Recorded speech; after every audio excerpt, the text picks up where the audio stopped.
The second Mrs. Ryder was a young woman not easily frightened, but now she stood in the dusk of the passage, leaning back against the wall, her hand on her heart, looking at the grey-faced window beyond which the snow was steadily falling against the lamplight. The passage where she was led from the study to the dining room, and the window looked out onto the little paved path that ran at the edge of the cathedral green. As she stared down the passage, she couldn't be sure whether the woman were there or no. How absurd of her! She knew the woman was not there. But if the woman was not, how was it that she could discern so clearly the old-fashioned grey cloak, the untidy grey hair, and the sharp outline of the pale cheek and pointed chin? Yes, and more than that, the long sweep of the grey dress falling in folds to the ground, the flash of a gold ring on the white hand. No, no, no! This was madness. There was no one and nothing there. Hallucination. Very faintly, a voice seemed to come to her. I warned you. This is for the last time. Nonsense. How far now was her imagination to carry her? Tiny sounds about the house, the running of a tap somewhere, a faint voice from the kitchen, these and something more had translated themselves into an imagined voice. The last time. But her terror was real. She was not normally frightened by anything. She was young and healthy and bold, fond of sport, hunting, shooting, taking any risk. Now she was truly stiffened with terror. She could not move, could not advance down the passage as she wanted to and find light, warmth, safety in the dining room. All the time the snow fell steadily, stealthily, with its own secret purpose, maliciously beyond the window in the pale glow of the lamplight.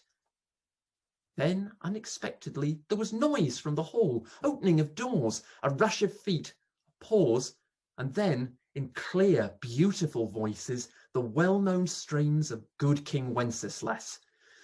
It was the cathedral choir boys on their regular Christmas round. This was Christmas Eve. They always came just at this hour on Christmas Eve. With an intense, almost incredible relief, she turned back into the hall.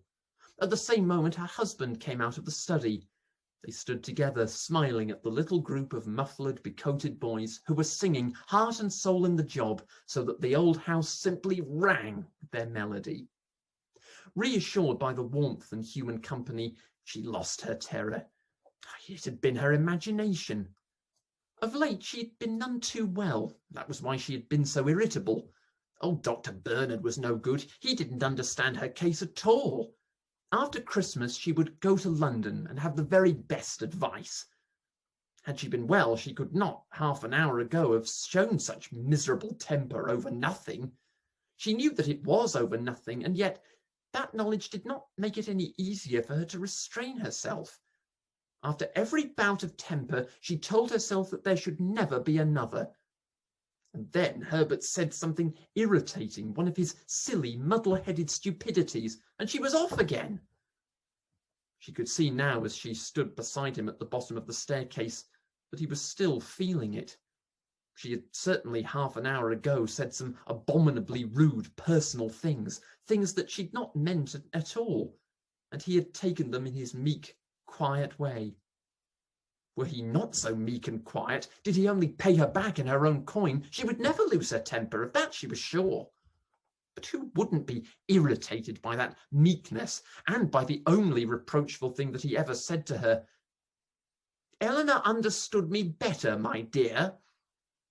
To throw the first wife up against the second, wasn't that the most tactless thing that a man could possibly do? And Eleanor, that worn, elderly woman, the very opposite of her own gay, bright, amusing self. That was why Herbert had loved her, because she was gay and bright and young. It was true that Eleanor had been devoted, that she'd been so utterly wrapped up in Herbert that she lived only for him. People were always recalling her devotion, which was sufficiently rude and tactless of them. Well, she could not give anyone that kind of old-fashioned, sugary devotion. It wasn't in her, and Herbert knew it by this time. Nevertheless, she loved Herbert in her own way, as he must know, knew it so well that he ought to pay no attention to the bursts of temper. She wasn't well. She would see a doctor in London. The little boys finished their carols, were properly rewarded, and tumbled like feathery birds out into the snow again. They went into the study, the two of them, and stood beside the big open log fire. She put her hand up and stroked his thin, beautiful cheek. "I'm so sorry to have been cross just now, Bertie. I didn't mean half I said, you know." But he didn't, as he usually did, kiss her and tell her that it didn't matter. Looking straight in front of him, he answered, "Well, Alice, I do wish you wouldn't. It hurts horribly. It upsets me more than you think, and it's growing on you. You make me miserable. I don't know what to do about it, and it's all about nothing." Irritated at not receiving the usual commendation for her sweetness in making it up again, she withdrew a little and answered, "Oh, all right. I've said I'm sorry. I can't do any more." "But tell me," he insisted, "I want to know, what makes you so angry so suddenly and about nothing at all?" She was about to let her anger rise, her anger at his obtuseness, obstinacy, when some fear checked her, a strange, unanalyzed fear, as though someone had whispered to her, "Look out, this is the last time." "It's not altogether my own fault," she answered, and left the room. She stood alone in the cold hall, wondering where to go. She could feel the snow falling outside the house, and shivered. She hated the snow. She hated the winter, this beastly, cold, dark English winter that went on, only at last to change into a damp, soggy English spring. It had been snowing all day. In Polchester, it was unusual to have so heavy a snowfall. This was the hardest winter that they had known for many years. When she urged Herbert to winter abroad, which he could quite easily do, he answered her impatiently. He had the strongest affection for this poky, dead and alive cathedral town. The cathedral seemed to be precious to him. He wasn't happy if he didn't go and see it every day. She wouldn't wonder if he didn't think more of the cathedral than he did of herself. Eleanor had been the same. She'd even written a little book about the cathedral, about the black bishop's tomb and the stained glass and the rest. What was the cathedral, after all? Only a building. She was standing in the drawing room, looking out over the dusky, ghostly snow to the great hulk of the cathedral that Herbert said was like a flying ship, but to herself was more like a crouching beast, licking its lips over the miserable sinners that it was forever devouring. As she looked and shivered, feeling that, in spite of herself, her temper and misery were rising so that they threatened to choke her, it seemed to her that her bright and cheerful firelit drawing room was suddenly open to the snow. It was exactly as though cracks had appeared everywhere, in the ceiling, the walls, the windows, and that through these cracks the snow was filtering, dribbling in little tracks of wet down the walls, already perhaps making pools of water on the carpet. This was, of course, imagination, but it was a fact that the room was most dreadfully cold, although a great fire was burning and it was the cosiest room in the house. Then, turning, she saw the figure standing by the door. This time there could be no mistake. It was a grey shadow, and yet a shadow with form and outline, the untidy grey hair, the pale face like a moonlit leaf, the long grey clothes, and something obstinate, vindictive, terribly menacing in its pose. She moved, and the figure was gone. There was nothing there, and the room was warm again, quite hot, in fact. But young Mrs. Ryder, who had never feared anything in all her life, save the vanishing of her youth, was trembling so that she had to sit down, and even then her trembling did not cease. Her hand shook on the arm of the chair. She had created this thing out of her imagination of Eleanor's hatred of her, and her own hatred of Eleanor.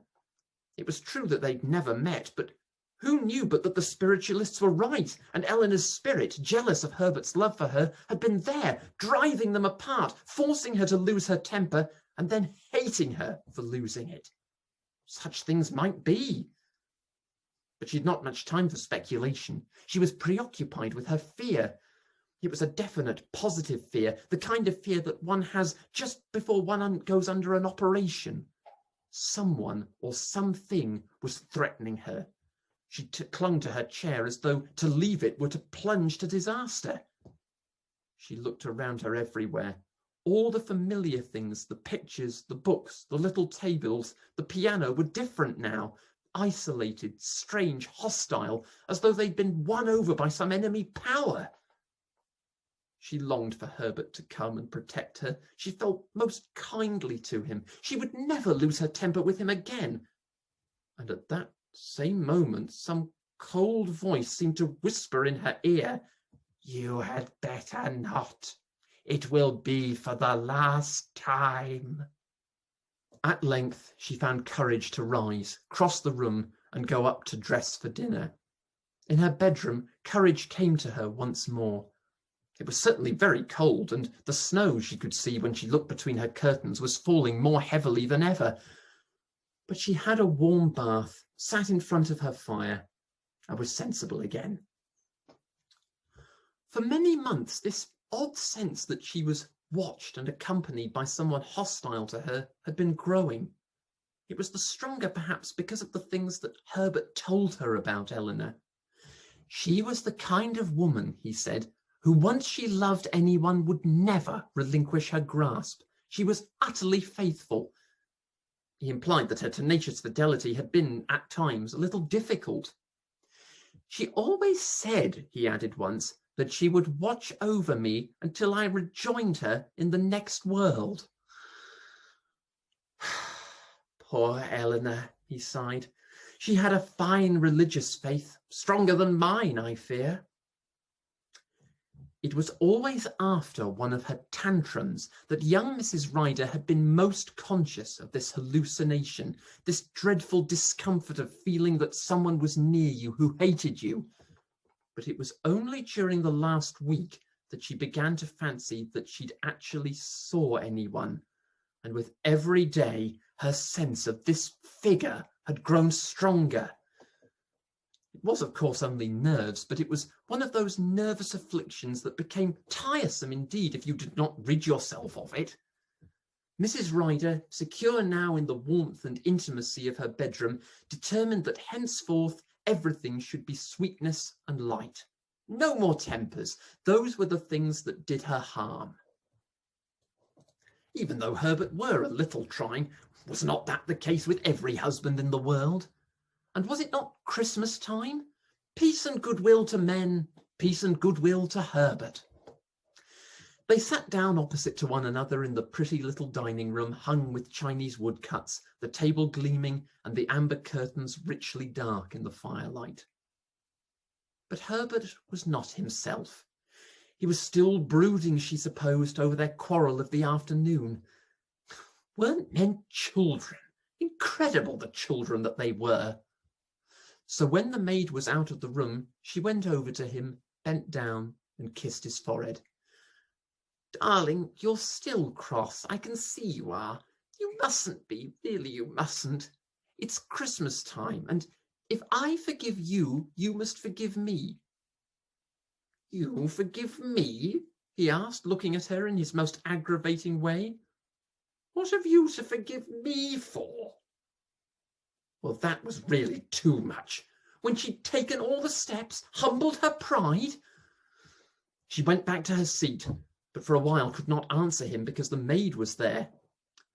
When they were alone again, she said, summoning all her patience, Bertie, dear, do you really think that there's anything to be gained by sulking like this? It isn't worthy of you, it isn't really. He answered her quietly. Sulking? No, that's not the right word. But I've got to keep quiet.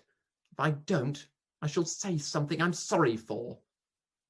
Then, after a pause, in a low voice as though to himself, these constant rows are awful. Her temper was rising again. Another self that had nothing to do with her real self, a stranger to her, and yet a very old, familiar friend. Don't be so self-righteous, she answered, her voice trembling a little. These quarrels are entirely my own fault, aren't they?" "Eleanor and I never quarrelled," he said, so softly that she scarcely heard him. "No, because Eleanor thought you perfect. She adored you. You've often told me. I don't think you perfect. I'm not perfect either. But we've both got faults. I'm not the only one to blame." "We'd better separate," he said, suddenly looking up. "We don't get on now. We used to. I don't know what's changed everything, but as things are, we'd better separate." She looked at him and knew that she loved him more than ever. But because she loved him so much, she wanted to hurt him.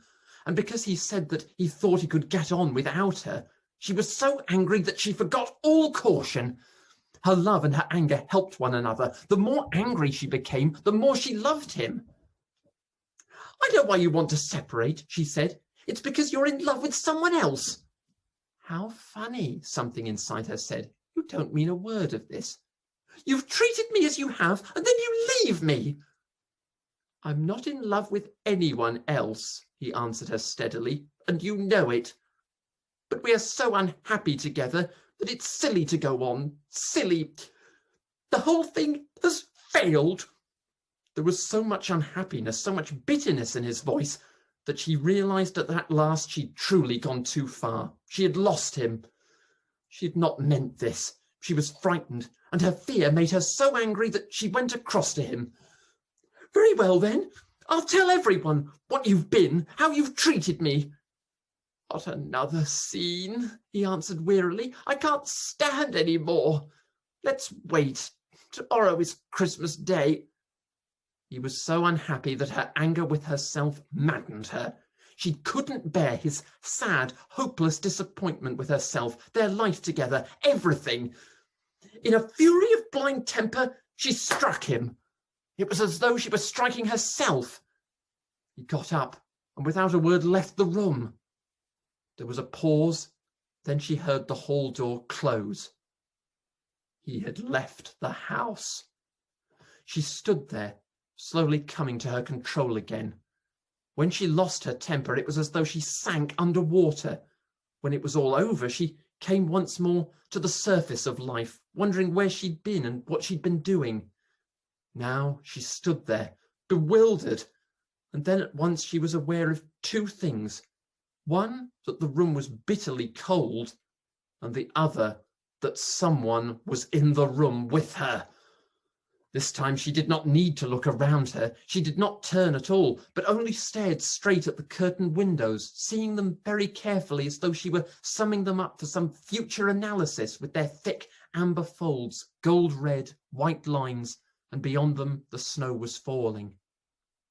She did not need to turn, but with a shiver of terror she was aware that the grey figure who had, all these last weeks, been approaching ever more closely, was almost at her very elbow. She heard quite clearly, "I warned you. That was the last time." At the same moment Onslow, the butler, came in. Onslow was broad, fat and rubicund, a good, faithful butler with a passion for church music. He was a bachelor and, it was said, disappointed of women. He had an old mother in Liverpool to whom he was greatly attached. In a flash of consciousness, she thought of all these things when she came in. She expected him also to see the grey figure at her side, but he was undisturbed. His ceremonial complacency clothed him securely. "Mr. Fairfax has gone out," she said firmly.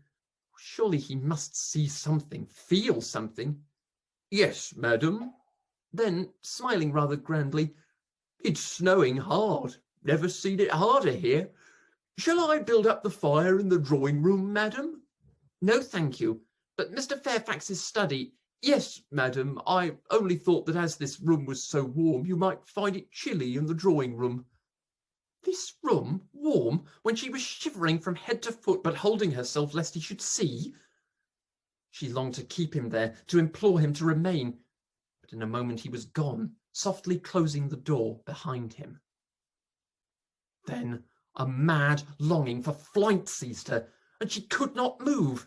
She was rooted there to the floor, and even as, wildly trying to cry, to scream, to shriek the house down, she found that only a little whisper would come, she felt the cold touch of a hand on hers. She did not turn her head. Her whole personality, all her past life, her poor little courage, her miserable fortitude was summoned to meet this scene of approaching death, which was as unmistakable as a certain smell or the familiar ringing of a gong. She had dreamt in nightmares of approaching death, and it had always been like this, a fearful constriction of the heart, a paralysis of the limbs, a choking sense of disaster like an anaesthetic. "You were warned," something said to her again. She knew that if she turned, she would see Eleanor's face, set, white, remorseless. The woman had always hated her, been vilely jealous of her, protecting her wretched Herbert. A certain vindictiveness seemed to release her. She found that she could move. Her limbs were free. She passed to the door, ran down the passage, into the hall. Where would she be safe? She thought of the cathedral, where tonight there would be a carol service. She opened the hall door, and just as she was meeting the thick, involving, muffling snow, she ran out. She started across the green towards the cathedral door. Her thin black slippers sank in the snow. Snow was everywhere, in her hair, her eyes, her nostrils, her mouth, on her bare neck, between her breasts. "Help! Help! Help!" she wanted to cry, but the snow choked her. Lights whirled around her. The cathedral rose like a huge black eagle and flew towards her. She fell forward, and even as she fell, a hand far colder than the snow caught her neck. She lay struggling in the snow, and as she struggled there, two hands of an icy, fleshless chill closed about her throat. Her last knowledge was of the hard outline of a ring pressing into her neck. Then she lay still, her face in the snow, and the flakes eagerly, savagely covered her.